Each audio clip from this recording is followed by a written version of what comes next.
Well, it's my great pleasure to introduce Stephanie Anagnoson.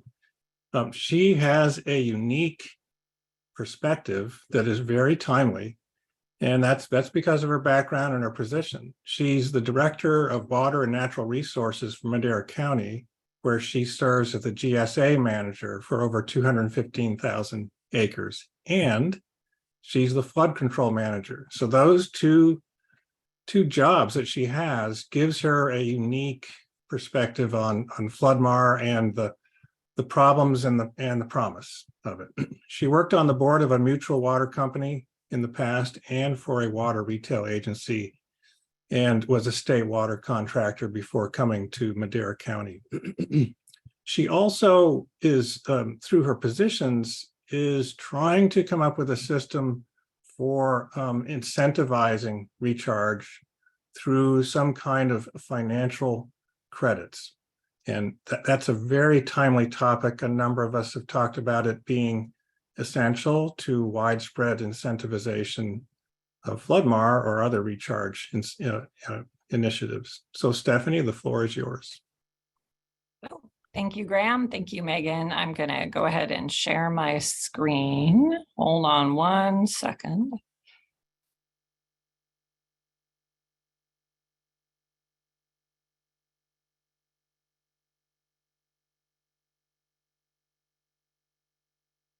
Okay, Jeannie, can you give me a thumbs up? If you, thank you, 2 thumbs up. All right, well, thank you for inviting me. I'm happy to talk through our experience and the experience of others within Madera County in terms of recharge. So here's an outline. I'm gonna share some information from the state board, some data on the executive orders. I'll talk through a couple of different jurisdictions, the county as the county as the GSA for the acres not represented by others, and our flood control agency. We'll talk about what we've done to prepare for this moment in time, and then some of the challenges and lessons learned. And as with everything, there will be things I say that are probably unique to Madera County, but hopefully there are also takeaways that you can use and apply in your own GSAs or regions. So this is a slide from Amanda Montgomery at the state board, and it's a snapshot of where we were as of about a couple weeks ago. And it's organized by county, and I thought that this was really useful. So we're looking at close to 100,000 acre feet that was diverted, and close to 100,000 acres used for that.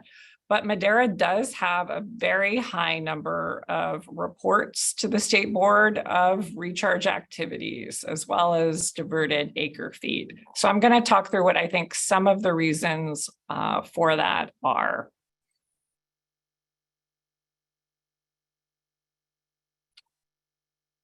Okay, so now I'll talk through a little bit of who we are, how we operate, all the things that make Madera unique. You can see that Madera County is right smack in the middle of the state, sometimes nicknamed the heart of California. We cover about 2,000 square miles. We have ag value throughout the county of over 2 billion. Primarily almonds, milk, grapes, and pistachios. That's an order of value from our ag commissioner's office. We are one of the counties that go from the valley floor way into the Sierras and over the top to Devil's Postpile. And Madera County has been very actively thinking and talking and exploring recharge for a long time. I came here in 2018, and there was a lot of discussions and plans for recharge already. So this is really, I am an overlay to a system that's already going on. So Aliso Water District within the Delta Mendota Subbasin, very actively exploring recharge. Triangle T within the Chowchilla Subbasin, very actively in an appropriative water right application with the county GSA as well. So that's kind of a snapshot of Madera County. I'll transition now to talk about the groundwater sustainability agencies a bit. So this is a slide that we typically use when we're trying to highlight the complexity or the geopolitical landscape within Madera County. So every different color there is a different groundwater sustainability. Some of them are very big, like Madera Irrigation District or Chowchilla Water District. Some of them are relatively small and are in like the 5,000 to 10,000 acres. And then, of course, the way the Sustainable Groundwater Management Act works is there's all this land that is left over that is not incorporated within the groundwater sustainability agencies. And so that people often refer to as the white area. So on this map, it's white, and that became the county responsibility. So the county GSAs, there are 3 of them that are managed by the county that are apart from those other colored agencies on the map. So we have responsibility for about 220,000 acres over 3 separate subbasins. It is what I would call deeply challenging. These are new agencies. They did not exist before SGMA. And although people often have a relationship with the county, whether it's licensing their dog, getting a library card, building a deck off their house, they didn't necessarily have one for groundwater management with the county. So we're new-ish and we are relationship building. We're also in a critically overdrafted subbasin where demand management is necessary. And so the county GSAs are the ones within the 3 subbasins that have an allocation in place. And I'll talk about that in a bit. And I skipped over our rate studies, but as a new agency, we had to raise money. And so we had 3 rate studies, one in Madera Subbasin, one in Chowchilla Subbasin, and one in the Delta Mendota Subbasin to raise money for what projects went into the groundwater sustainability plans. So then the third kind of jurisdiction I'm going to talk through is flood control. In 2018, our department was given the gift of a flood control agency. It was maybe a gift you don't want to get. It was a challenging gift. So the flood control agency was established by a legislative act. It's its own special district, and it's responsible for channel and levee maintenance. Now, a lot of the channels in Madera County are really dual purpose. They do serve a flood control purpose, but they also serve for running water for irrigation. Our focus is primarily on those channels that are in the state plan of flood control, which are heavily regulated. We also have an additional challenge in that most of the budget for this agency is taken by the state and redirected to local schools. So that's very good for the schools. It is not good for the flood control agency. So this came out of something from the early 1990s. You may remember there was a recession. Governor Wilson at the time basically found that schools did not have enough money to survive. So took money from local districts, repurposed it to schools, and then paid it back to local districts, except the state stopped paying it back. So if you would like to spend more time on what is kind of an arcane public policy issue, though extremely frustrating for those of us locally, it's called ERAF, E-R-A-F. And there's a couple of good publications by city and county organizations, because it fundamentally changed the landscape for some local agencies.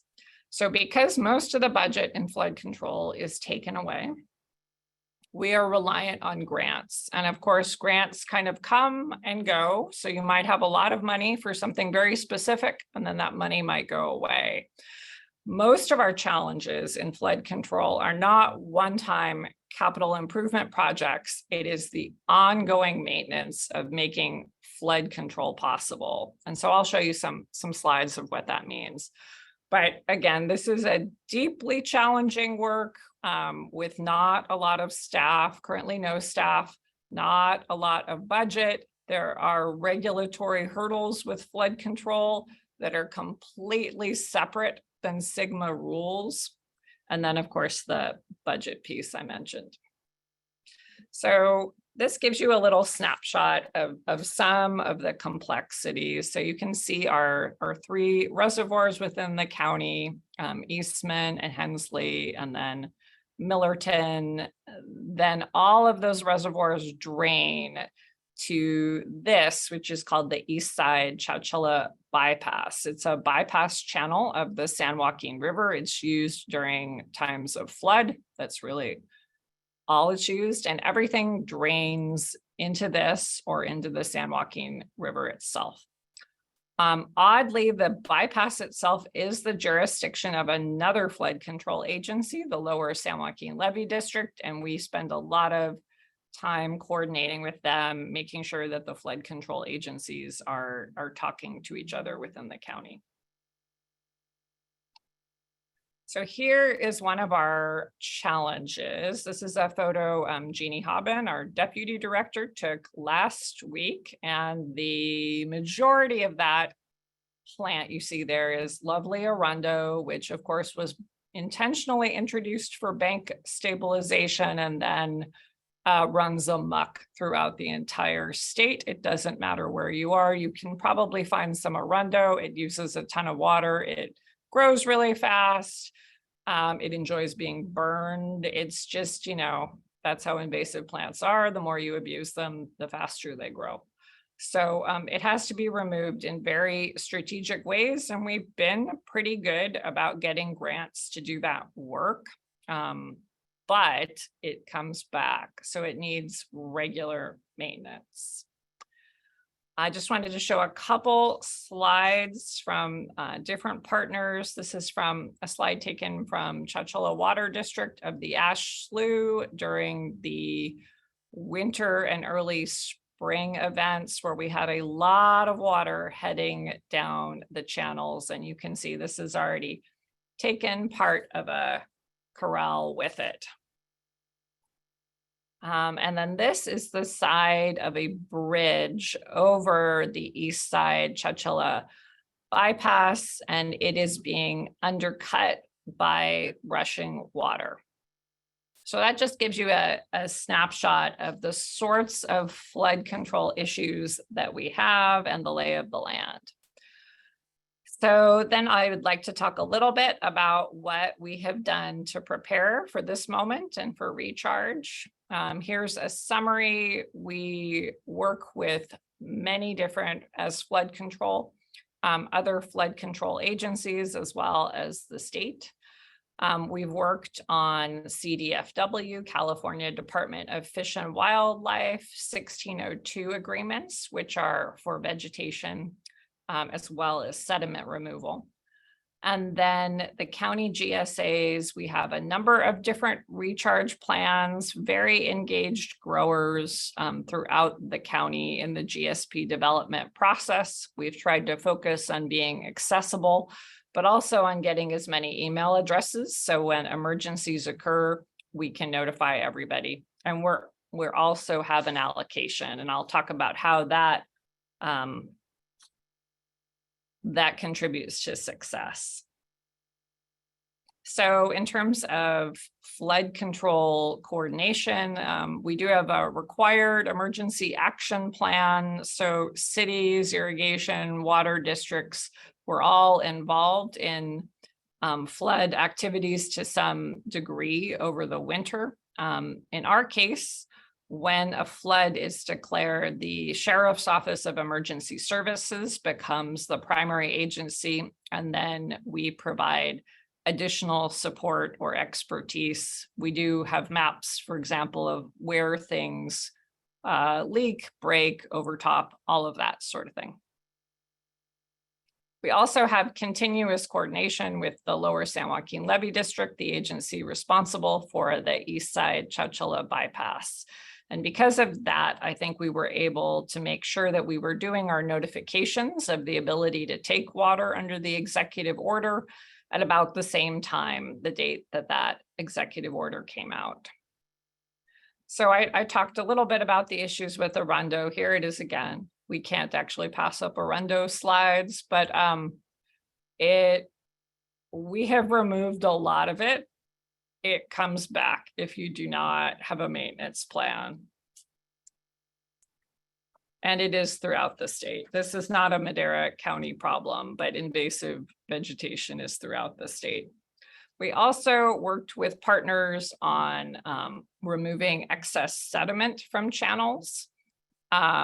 This is what's going on here over time because of flood flows, because of running water for irrigation. We get a buildup within the channel that decreases the capacity and leads to more flooding. So we have removed sediment, a ton of sediment, many tons of sediment. So that's what we did to prepare as flood control, which is remove as much vegetation and sand as we had grants to do, as well as coordinate with partners. Let me tell you what we did within the county groundwater sustainability agencies to prepare. So as I mentioned, I came here in 2018 and there was a lot of talk already about recharge, a lot of talk about excess flows, particularly on the east side Chowchilla bypass. So during GSP planning, recharge came up a lot. We have our own recharge plans as the county GSA with 5 projects in Madera, 5 in Chowchilla that are phased, starting with kind of low-hanging fruit, some work that is easier to do, and then shifting to tougher things. We had a study that identified everybody who is interested within the county GSA in recharge. So I think that planted the seed that this is something very possible for you and that you should investigate what opportunities might be available. We were prepared with temporary urgency permits. The executive order kind of overshadowed that, but we're ready for that. And we have very engaged individual growers. So I have a couple graphs on that. In a survey of our growers within the county GSA, so there's 380 farms. We have 45 out of 380 answering, so about more than 10%. Are you familiar with groundwater sustainability plans, or have you participated in one? Over 80% are saying yes, so highly familiar and or have participated, which I think is a great thing. Then I always like to ask a question about how they want to be notified about things. And what you see by far is they like a nice email. So that's a little bit of a surprise, but we have very intentionally tried to build up a database of both an interested party list for all kind of county SGMA issues, as well as a grower email list. We often will, if someone has submitted something, we will add their email to the list with their permission. So the number 2 method that people are interested in terms of getting information was the digital newsletter, which is of course an email. And Jeannie Hobbin, our deputy director, oversees that. So I think electronic communication seems like it is the best way to get a hold of growers. And then you can see much smaller numbers wanted direct mail or meeting in small groups or phone calls. We also have office hours if people want to come by and talk about things individually. So let me talk about another driving force for recharge. So because we're in a critically overdrafted subbasin, 3 subbasins, we do have water budgets or allocations. And these are made up of 2 types of water, sustainable yield and transition water. Transition water is known as overdraft. This is the amount that decreases over time until it's no longer in existence. So our water budgets stretch from now until 2040. We allow people to manage multiple APNs within the same zone as a farm unit. We're measuring their evapotranspiration of applied water, and we're allowing them to make a choice. And what their measurement method is, they just need to choose one for the year. They don't get to toggle back and forth. So that's kind of the allocations in terms of notes, but here's how that looks. So we have the current use in the GSAs, and then we have it ramping down over time to 2040 and then hitting that sustainable yield. So the allocations are a significant driver in the interest in recharge, because what people are interested in is a credit on top of the allocation. So I started hearing credit talk when I started in Madera. Obviously, if you're crediting or creating an incentive, it is either water on top of an allocation or money. I think probably either would work, just depends on your circumstances. We tried to introduce an emergency recharge policy in January of 2023. And we thought we could do a policy that just gave a flat % as a 1-year incentive and then see what needed to be tweaked. We got a ton of feedback on the policy, so it was tabled for the time being. People were, this is growers, mostly grumpy that there were permits required, not county permits, but like Department of Fish and Wildlife permits. There were no extra restrictions in the emergency policy, but there are restrictions within the dairy order on recharge. So those still existed. And then there was a lot of, you need to give us 100% credit. And I know everybody here understands why you cannot give 100% credit with new apply water. Some of the water is evaporating. Some of it is probably moving laterally. It cannot 100% be retrieved once it's put in the ground. But there was a lot of strong feelings expressed to the board about that. So we're evaluating different options for recharge. Choosing a fixed % is hard because there isn't a ton of research on this. And when people look at recharge sites, they often look at places where recharge does pretty well and not crappy sites where you're doing recharge on a lens of clay. That would be kind of fun though. We have other models for giving recharge credits where there are individual investigations of each site, but of course we have a significant number of sites, so that would be pretty costly. We're currently talking to individual growers and groups, gathering their thoughts on what the policy might look like. So I'm reaching the end, but I do want to illustrate that. First, look at the number of people who would like recharge. That's our highest number here. Should groundwater levels continue to fall, please rank the following measures. Recharge is the #1 measure. Interestingly, the allocation is the second measure. And I think some of that is that we've done so much work on allocations that I think that they are, for the most part, tolerated. Not having an allocation seems to me like not having a financial budget for your household. It might be okay if you're super rich, but even super rich people run out of money. So now I'm going to talk through our challenges. Obviously, the issue of water rights is both technical and legal and not well understood by most people other than water rights attorneys. So figuring out exactly what's going on with water rights is important. Our challenges as an agency have to do with funding infrastructure, but also as in flood control with funding maintenance. It's not about a one-time expenditure. It's about having the money to keep doing the work year after year.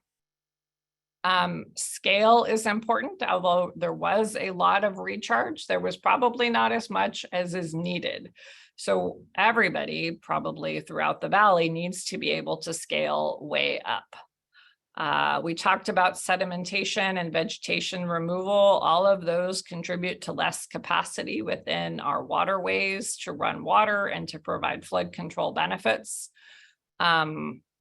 And then the multiple jurisdictions where you have an overlay of the county, maybe the GSA, flood control, irrigation and water districts, all kind of in the same space is confusing to everybody. And then you add the state layer with CDFW, Fish and Wildlife, that's even more confusing. All right, lessons learned. So we were able to coordinate with our Lower San Joaquin Levee District based on previous relationships. So when the executive order came out, we were able to do same-day notification in the same way. So that is important and could be carried through to other subbasins. Also, building a database of having multiple grower emails per entity. So you're not just telling the one person who wants to be notified, you're telling everybody. So everybody is getting the email. That has been very useful to us. Allocations have been very much an incentive for recharge, which is to say, when people realize the resource is scarce, they want to try to get as much more as they can. And that's what recharge potentially allows, is some sort of credit. Allocations have also been useful to us in terms of receiving grants. For example, the Land Flex grant, which we received, we were only eligible to that because we had an allocation. And then lastly, the credit discussion, although I would love to have resulted in an emergency policy, in January, there are lengthy and nuanced discussions related to water rights and the science of recharge. And so it can't necessarily be resolved right away. So Graham, this concludes my presentation, so I will stop sharing. Wonderful. Thank you so much. We have a wonderful amount of time for questions. Thanks for leaving the time for discussion. And anyone who would like to make a comment or a question, please raise your hand and or the Zoom, your Zoom avatar hand, and get in the queue. While people are lining up, I have a quick question. The perspective you're giving for the GSA is for those white lands, the white space lands that you referred to. So is what you're saying excluding the actions of the other GSAs, or is there, maybe you covered this, but is there coordination amongst the GSAs so that what's happening that you described is also broadly happening elsewhere in the county? Oh, that's a very good question. Yes, there are other GSAs doing recharge. They are not all using the executive order to do it, but recharge was, I think, in every GSA's GSP within Madera County. So it's a fairly widespread practice, just not always using the executive order. And are the other GSAs using the same methods for allocating pumping? No, we're the only GSA with an allocation. So at the moment. Okay. Daniel. Great presentation, Stephanie. Just great to see the perspective after this year. I was interested in the executive order results for Madera County. I think it was 10,000 acre feet and 10,000 acres. That's about a foot per acre just on average, which is not a lot of water per acre, and wondering if you have any sense of what limited farmers from taking more water. Was it the incentive aspect? Was it the pump size? Was it the soil? Just because there was so much water in the bypass, I would have thought maybe more would have ended up taking. It's the first time I've seen those numbers. Do you have any sense of that? Yeah, so good question. Now, the bypass, I think, shut down last Thursday. So those numbers will all get increased, hopefully, with final reports. But I mean, yeah, I would say it was almost everything you listed, right? People had trouble getting pumps. So that's a fairly small thing, but could be super frustrating. If we had had a recharge policy, we might have been able to get more, but it kind of is what it is. So I agree. I mean, it seems like it needs to be scaled way up, but how do you do that? Well, I think you need the policy for credits or payment. You need something, right, in order to do that. I don't think soil was necessarily it. The acres that were able to use this, the executive order had to be near waterways too, and there's certainly places that are not. Tim Washburn. Yes, I had a question. I wasn't clear from your presentation. Do you actually have a fee structure in these GSAs? Oh, good question. So the county GSA has a fee for GSA administration that's about $26 per irrigated acre. And that allows the agency itself to function, fund annual reports, do planning work. But the fee for projects was rejected in one subbasin, and then we were sued in the other two subbasins, and there's a preliminary injunction on collecting the fee. So you basically have no funds other than grants for project implementation, or, for example, compensating someone in some other way than giving them water credits for recharge. That is true. Okay. Thank you. And in the chat, we have a question from Roger Masuda. Very informative presentation. What are you planning now if this coming winter is an above normal water year? So what are we going to do next year? So like this year? well, it would be great to get a recharge policy in place. And I think that would create hopefully additional incentives. But I mean, I think if we could go back in time, we would probably do additional outreach to make sure that all the parcels within the county GSA that were adjacent to a waterway that could take water knew about it. I think most of them did, but there's probably some folks who didn't. But I think number one thing is a board adopted policy would be very helpful. Okay.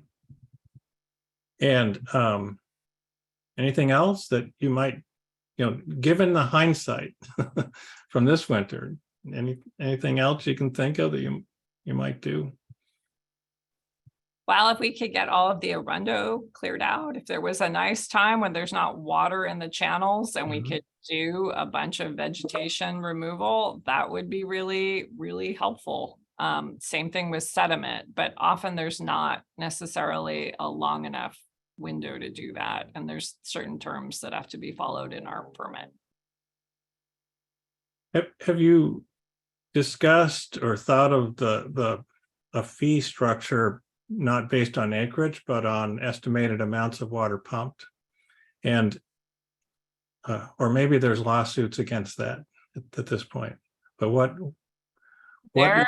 Yes, so we had some significant board discussions about whether we wanted to do something that was volumetric or whether it was something that was fixed by acre. And the problem with having a new agency and needing to go get loans is that they need to see revenue stability.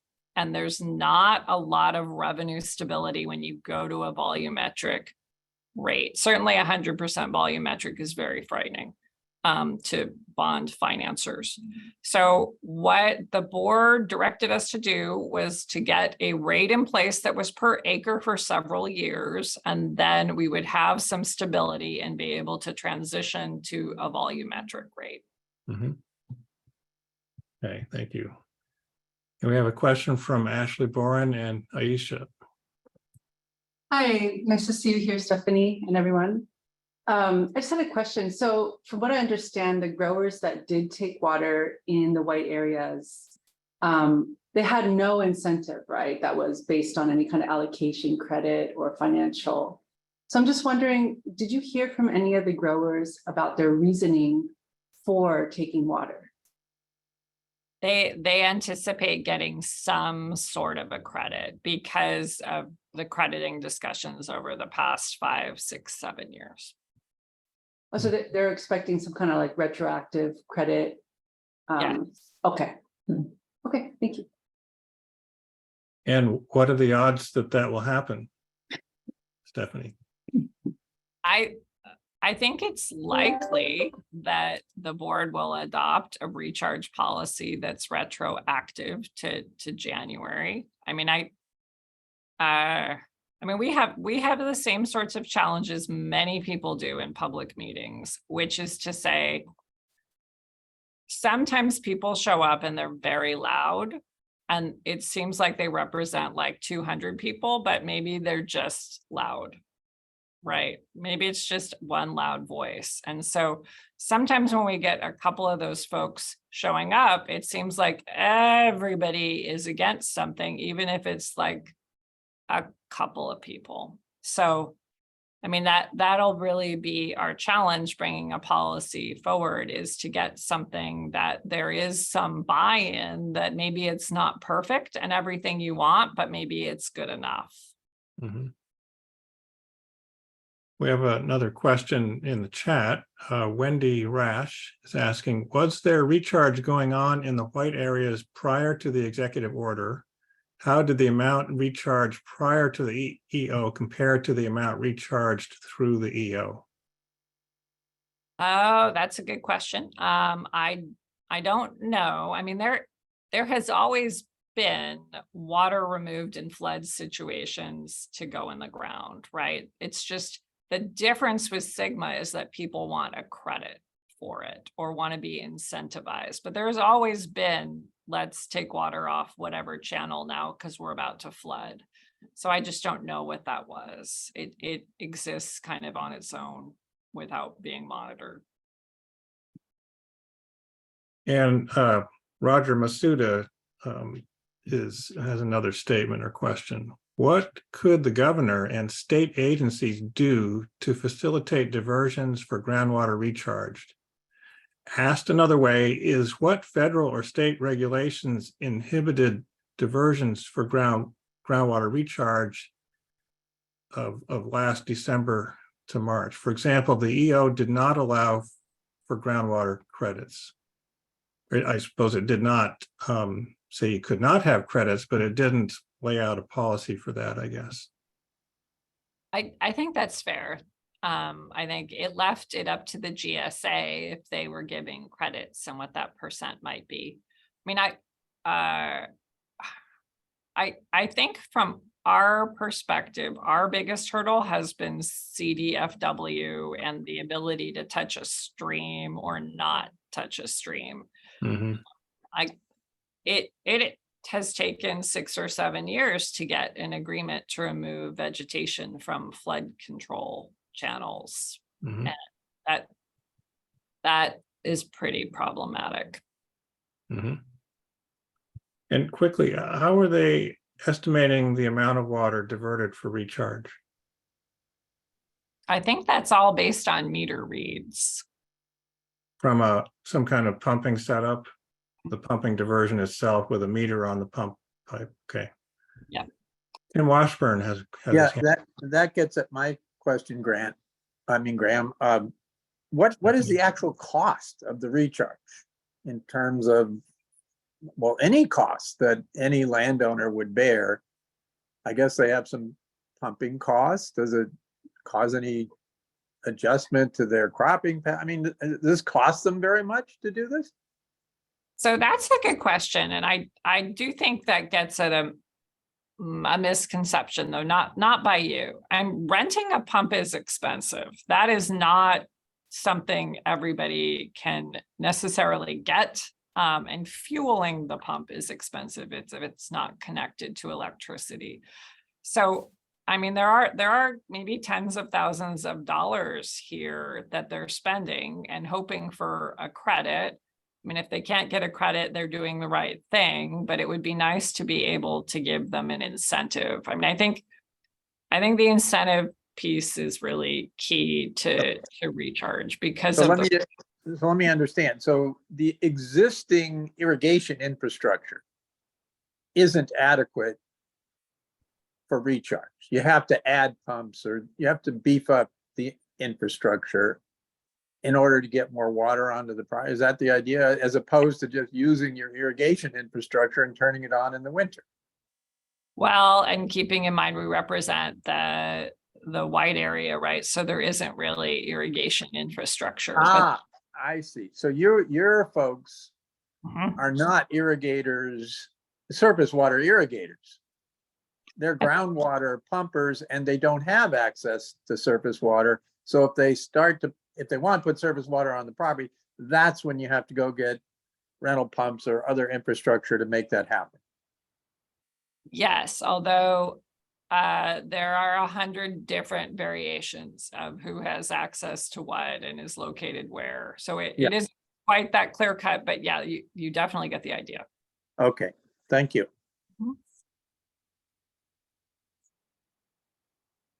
And Wendy Rash had another comment in the chat.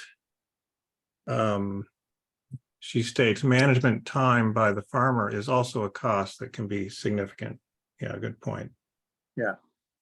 Excellent. Yeah, they are spending time doing this. It is not like it's free. I mean, as we know, nothing's free, but really there are significant labor costs as well as the pump rental and just monitoring. I want to get back to Roger Masuda's question and the discussion around, what could the governor and state agencies do moving forward? I just want to make sure I understand what Stephanie, what you and others are suggesting. Is it that you're saying it would be helpful if there's an executive order that includes a statement or requirement for recharge credits, broadly speaking? Is that what you're suggesting? I don't know that I'd want the state to have to. I'm a little scared of where that might go. Mhm. It would be nice if it was more clearer that the credits were allowed, because the thinking on that seems to have evolved from, of course, you can't give credits to, yes, you can get credits, but the GSA can kind of decide how to do that. That seems a little fuzzy, but I don't know that I'd want the state to determine what the credit was. That makes me a little nervous. Yeah. Or just somehow encourage or require that there be some kind of credit system. Tim has his hand up again. Yeah, Stephanie, what about your neighbors, the other GSAs, the non-county ones? Did they recharge, and what did they do on this issue? They did recharge. They don't necessarily have an incentive in place. I don't think any of them did. And are they trying to get it retroactively? What's differentiating here between one kind of GSA reaction and another? Well, I think the differentiation is the allocation, right? The county has a water budget that you're on, and people want to try to get as much additional water as they can there. But your neighbors don't have allocations? That's right. Really? Now- So the rest, so the other GSAs in Madera County have not adopted allocations. That's right. And to be fair, those are to some degree folks who have surface water supplies, Mhm. right? So And- these are people whose water balance over a long historical period looks more balanced than the people that we represent, which are the folks who Right. Or exclusively groundwater. well, yes, but then we always find exceptions. There's Yeah. always people buying water and importing Yeah. water, riparian water, so. Yeah. Okay. Well, Stephanie, given that you and the other GSAs in the county have lived through this sort of balkanization of multiple GSAs over the county for some time now, and which to someone like me looks like kind of a management nightmare for water resources, is there talk or interest or perceived benefit of maybe unifying some of these GSAs into larger geographic agencies? There are lots of people right now trying to form different flavors of GSAs. I don't know if it will be successful though, because each GSA would have to give up its own jurisdiction to some degree. Mhm. They were going to form a joint power authority. So it's tricky. I mean, I think balkanization is really the right word. There are lots of different agencies, and there was an incentive to create your own agency because you can make your own rules. Mhm. Mhm. Hey, Graham, I got another question if you don't Okay. mind. Go ahead. Stephanie, any interest in fallowing under the DOC program? Yeah, so that's interesting. So we do have rules for a county GSA funded land repurposing program. There's no funding available because of a temporary injunction, but those rules were for these shorter periods of time, like 3 to 5 years. There's a lot of interest in that. There is less interest in the longer time frame. Though we do have the Department of Conservation multi-benefit grant, and that's actually available for all of the GSAs in Madera County.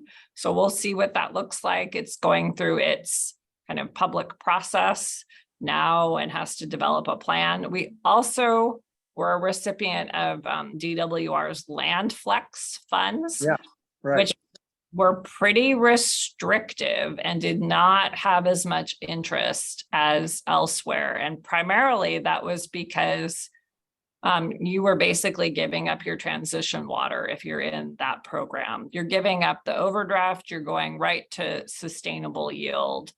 And so while there was initially a fair amount of interest in that program, including from GSAs that were not eligible to receive it, in the end, not a lot of contracts So for that. was that economic? Was it just cultural? What, I mean, it was, they pencil it out and it goes, that's not a good deal. I think a lot of it's economic. The analogy that Jeannie and I have used is it's like someone saying, Stephanie, do you want to move to Alaska on Monday? And I'm like, well, kind of. I mean, I kind of do, but there's a lot of hurdles that would be in place, right? You'd have to sell your house, convince your spouse. Well, no, but I guess the question is, does it pencil out to reduce the amount of your acreage in production, get compensated therefore, and get to sustainability on that basis?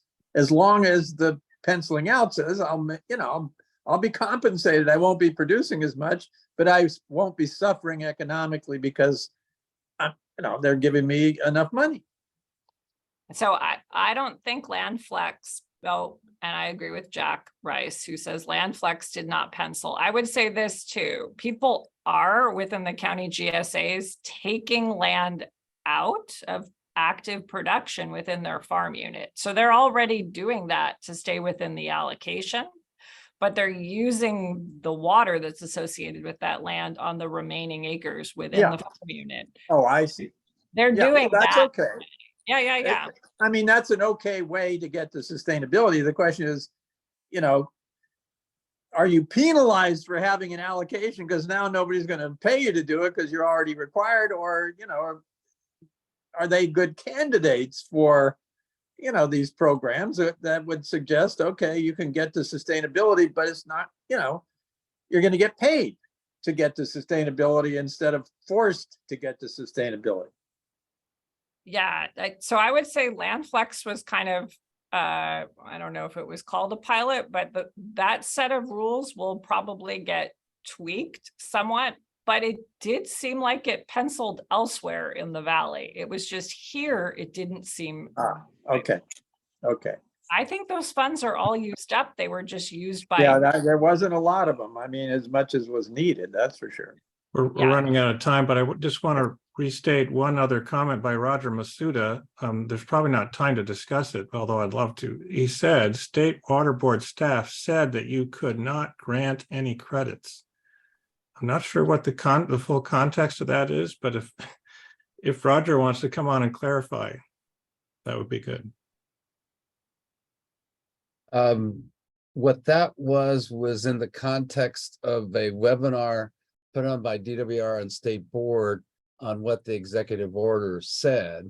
And State Board staff said very definitely that you cannot grant credits if you're diverting water under the executive order. Also, when you read the executive order itself, it basically says you don't get credits. It's up to the GSA to decide how the water will be treated in your GS plan. So, I mean, that there's really more than whether or not the GSA can grant credits, because it basically said you can't. You just account for that water in your sustainability plan. So that I think needs to change. Interesting. I would also, there is a difference between credits and water rights. And we absolutely know that the executive order is not giving a water right to this water. So that is settled. But I will say, I have heard, Roger, similar discussions, and they seem to have evolved from the original position. And so I think there is some GSA discretion, and I think it's pretty clear that there needs to be an incentive in place in order to get people to do recharge. We don't ask other businesses to do things altruistically. We provide them with incentives, and the same should happen with ag. Yeah, I mean, there was a lot of just procedural problems with executive order that really handcuffed local agencies and actually diverting it. And one of them was this, you know, why did they have to say that? Why doesn't they say it's up to the GSA to determine how the water will be credited or not? But it didn't say that. It was the State Board staff said, you're not granting any water rights. Since you're not granting a water right, you can't grant a credit. So. Yeah, excellent points and great discussion, everybody. I think we have to close it there. And Megan, what's the next step here? We'll post the recording of today's session on the LunchMAR Hub website. It'll take us a couple of days, but that was some excellent, stimulating conversation. I think we'll probably have Stephanie back and available to us at least at the forum event, which I'll plug one more time, November 7th and 8th. And that's an awesome opportunity for you all to connect and carry on these conversations. And I know that the conversation around credits is one that is always on the top of folks' minds. So, and perhaps we can get some additional speakers on that topic later in the year. Otherwise, we'll see you again next month on September 6th for the LunchMAR session, and network workshop on September 11th. And if you're not signed up for the email list, I think everybody is, but if not, one of your colleagues wants to join, forward it along, we'll add them in. And that's all. Have a wonderful afternoon, rest of the week. Thank you very much, Stephanie, and thank you all for joining us today. Thanks, Stephanie. Great talk. Thank you. Thank you. Bye-bye, everyone.